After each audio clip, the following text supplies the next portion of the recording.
Hello and welcome back to my channel. बात करने वाले इस वीडियो में शिगनिति टेक्नोलॉजीज लिमिटेड को लेकर के बहुत इंटरेस्टिंग एक अपडेट इसमें आया है कि इसमें बहुत बड़ा मेजॉरिटी स्टेक लिया है कोफोर्स लिमिटेड ने। कोफोर्स लिमिटेड का प्राइस चला 7,730 रुपए का प्राइस चला और अपने आप में एक बहुत बड़ी कंपनी है। और सिग्निटी डेफिनेटली अपने आप में एक बहुत बड़ी कंपनी नहीं है, अभी छोटी सी कंपनी है, लेकिन पोटेंशियल डेफिनेटली लग रहा था। तो इसमें बहुत बड़ा जो शेयर होल्डिंग में पैटर्न चेंजेस देखने को मिलेंगे, वो चीजें देखेंगे क्वार्टर 2 के रिजल्ट के बाद में। इसमें एक अच्छा सा ब्रेकआउट देखने को मिल रहा है। साथ ही साथ देखोगे ये स्टॉक अपने ऑल टाइम हाई पर ट्रेड कर रहा है, मल्टी ईयर हाई पे ट्रेड कर रहा है। तो और जबकि पूरा का पूरा मार्केट देखोगे तो क्रैश है। कोई भी मिड कैप हो, स्मॉल कैप हो, कुछ भी हो, सभी क्रैश हुए पड़े हैं। लेकिन ये स्टॉक थोड़ा सा अलग परफॉर्म कर रहा है। हालांकि आईटी से रिलेटेड कंपनी है तो डेफिनेटली इसमें थोड़ा सा पोटेंशियल है, लेकिन अगर आईटी के स्मॉल कैप और मिड कैप देखोगे तो वहां पर भी बहुत बड़ा क्रैश है। लेकिन ये स्टॉक अपने ऑल टाइम हाई पर ट्रेड कर रहा है। तो ऐसे स्टॉक क्या होता है जब कोई क्रैश होता है, तो ऐसे स्टॉक जब अगला बुल रन आता है तो ऐसे स्टॉक बहुत ज्यादातर चांसेस होते हैं कि ऐसे स्टॉक फिर अगला मल्टीबैगर बनते हुआ देखने को हम लोगों को मिलते हैं। तो डिटेल में डिस्कस करेंगे सिग्निटी टेक्नोलॉजीज के फंडामेंटल और शेयर होल्डिंग पैटर्न्स, क्वार्टर 2 और टेक्निकल्स। चलिए स्टार्ट करते हैं आज का ये वीडियो। चलिए, तो कंपनी के अगर हम लोग शेयर होल्डिंग पैटर्न्स सबसे पहले डिस्कस कर लेते हैं, तो यहाँ पर प्रोमोटर्स की होल्डिंग देखोगे तो यहाँ पर प्रोमोटर की होल्डिंग इस क्वार्टर में गिरती हुई देखने को मिल रही है और 22.68% देखने को मिल रही है।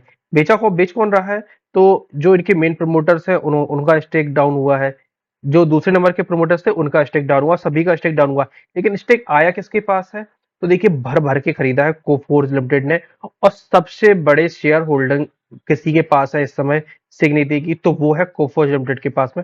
लगभग 28% की होल्डिंग्स कंपनी में होल्ड ये करते हैं। बाकी Rajasthan global securities private limited का भी देखोगे तो लगभग 12.25% के आसपास इनका भी स्टेक इसमें है। बाकी अगर प्रमोटर्स की भी देखोगे तो प्रमोटर का भी स्टेक इसमें देखने को मिलता है अभी भी। जो मेन प्रमोटर्स थे, जो 5 लोग थे, उनका स्टेक अभी भी इस कंपनी में है। लेकिन काफी हद तक देखोगे तो लगभग लगभग इनका सबका हाफ हो चुका है। और खरीदा किसने है? तो ये कोफोर्स लिमिटेड और राजस्थान ग्लोबल लिमिटेड ने खरीदा है। और आप क्लियरली का अगर हम ट्रेड्स में निकालेंगे तो यहाँ पर देखोगे तो राजस्थान ग्लोबल सिक्योरिटीज ने लगभग 27,221 के आसपास खरीदे हैं। कोफोर्ज लिमिटेड ने देखोगे तो 46 लाख खरीदे एक बार में और 30 लाख खरीदे एक बार में। तो 2 बार में। और लगभग स्टेक देखोगे तो वही 28% जो से हम लोगों ने बात की थी, भर भर के खरीदा। राजस्थान ग्लोबल सिक्योरिटीज काफी लंबे समय से खरीद रहा था। 12 जून 2024 को भी इन्होंने मार्केट से 1 लाख खरीदे, फिर 2 लाख खरीदे। तो धीरे धीरे ये लोग एक्यूमुलेट कर रहे थे। तो अब मेन होल्डिंग्स देखोगे तो इनके पास ही देखने को मिलती है। जो सबसे बड़ी होल्डिंग्स है वो इन्हीं के पास देखने को मिलती है, 28% की, और राजस्थान के पास लगभग 12% की।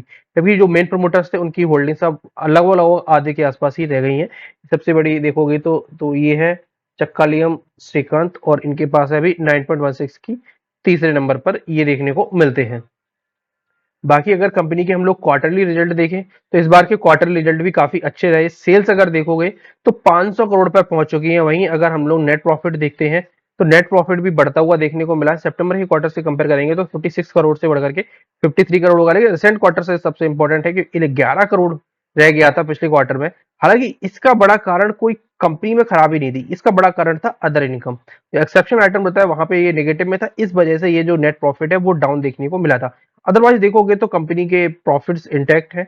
सेल्स ग्रोथ लगातार देखने को हम लोगों को मिल ही रही है, काफी अच्छी है। और मार्जिन भी देखोगे तो वो ये हार्डली 13 से 14% के आसपास के मार्जिन हम लोगों को देखने को कंपनी में मिलते हैं, जो कि वेल इनफ है।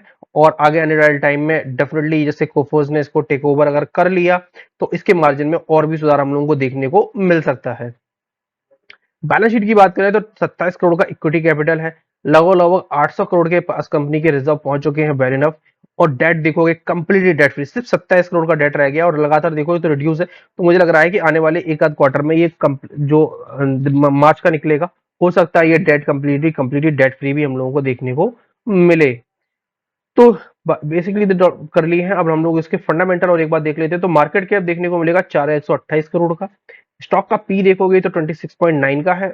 बुक वैल्यू देखोगे तो लगभग 300 रुपए की है। इंटरेस्टिंग वैल्यू भी 1,000 रुपए पे निकल के आती है। तो इंटरेस्टिंग वैल्यू से लगभग 50% पे ऊपर ट्रेड कर रहा है। फेस वैल्यू भी 10 रुपए की देखने को मिलती है, बहुत अच्छी बात है। डेट फ्री कंपनी है, कोई इशू नहीं है, फ्री कैश फ्लो भी है। और प्रमोटर की होल्डिंग्स इस प्रकार से चेंजेस हो रही हैं। तो आने वाले हो सकता है कि मार्च तक इसकी स्थिति भी और क्लियर होती हुई हम लोगों को देखने को मिल जाएगी कि कोफोर्ज लिमिटेड अभी सिर्फ एक स्टेक लिया है कि कंपनी इनके प्रोमोटर्स को भी रिप्लेस वगैरह करती है कि नहीं करती है, सारी चीजें देखने को मिलेंगी।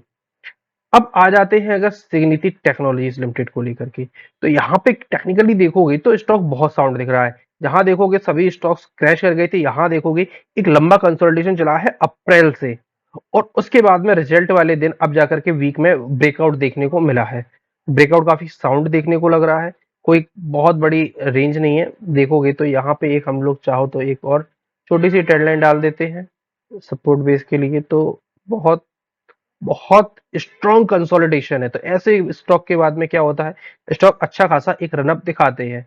तो स्टॉक के लिए अब सपोर्ट का काम ये दो ट्रेंड लाइन करने वाली है, 1445 रुपए और देखोगे तो 1373 रुपए।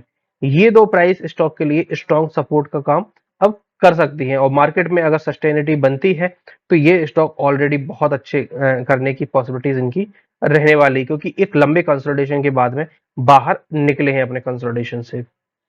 स्टॉक काफी अच्छा लग रहा है। अगर यहाँ से अगर हम लोग इसके टारगेट्स देखते हैं, तो टारगेट डेफिनेटली यहाँ से मुझे एक्सपेक्टेशन लग रही है कि कम से कम 1800 रुपए के अंदर शॉर्ट पीरियड टाइम में स्टॉक को दिखाने चाहिए। बाकी अगर हम लोग स्टॉप लॉस की बात करें तो स्टॉप लॉस 1372 रुपए के नीचे वीकनेस रहने वाली है। लेकिन यहाँ पे अगर सपोर्ट देखोगे तो मुझे लग रहा है कि इस स्टॉक को in the long period term में एक अच्छा खासा हम लोगों को रनअप देखने को मिल सकता है। क्यों, और इसी के साथ अगर हम लोग एक ट्रेंड लाइन ड्रॉ करने की कोशिश करते हैं तो इसका सपोर्ट भी कुछ यही निकल के आता है। खैर अभी मुझे लग रहा है कि इसकी जरूरत नहीं है, यहाँ से एक मुश्किल है तो 1370 रुपए के नीचे का भी स्टॉप लॉस हम लोग देख सकते हैं। तो ये थे सिग्निटी टेक्नोलॉजीज को लेकर के डिटेल में टेक्नो फंड एनालिसिस। वीडियो कैसा लगा कमेंट बॉक्स में जरूर बताइएगा, और किसी भी निवेश से पहले फाइनेंशियल एडवाइजर की सलाह जरूर लें, और अपने व्यूज इसके स्टॉक के रिगार्डिंग जरूर बताइएगा। और चैनल को सब्सक्राइब नहीं किया, चैनल को सब्सक्राइब करिए, वीडियो को लाइक करिए। धन्यवाद।